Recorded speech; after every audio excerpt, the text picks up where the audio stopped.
Hello বন্ধুরা, শুভ বিবাহ ধারাবাহিকের নিউ প্রোমো নিয়ে চলে এলাম।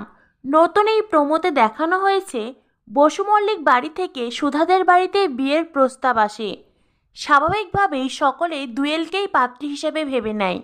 পাত্রী দেখার দিনে আসে তেজের ঠাম্মি ও তেজ। আর সেদিনই ঠাম্মি সকলের সামনে বলেন, বসু মল্লিক পরিবারের এই ঐতিহ্যবাহী 7 নড়ি হার যেটা আমি আমার নাত বউকে পরিয়ে দিতে চাই। তখনই সকলে মিলে দুয়েলকে নিয়ে আসে।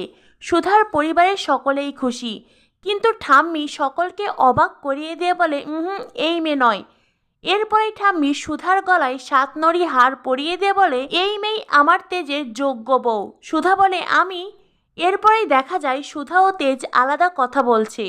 সুধা তখন তেজকে বলে, আমি আমার অতীতের সমস্ত কথা আপনাকে বলতে চাই। তেজ বলে, আপনাকে নিয়ে আমার পরিবারের লোকজন যা ভেবেছে তাতে আমার পুরো মত আছে। আমি আমার বা আপনার কারোরই কোনো অতীত নিয়ে জানতে বা বলতে চাই না। তো বন্ধুরা, ঠাম্মি তো জানেন না সুধা ডিভোর্সি। আর সেটা না জেনেই সুধাকে 7 নড়ি হার দিয়ে আশীর্বাদ করলেন।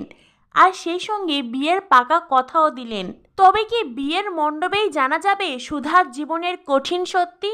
আর সেইটা জানার পরে ঠাম্মির রিয়াকশন কি হবে, কি হতে চলেছে শুভ বিবাহ ধারাবাহিকে পরবর্তী আপডেট পেতে আমাদের সাথেই থাকুন। ধন্যবাদ সবাইকে।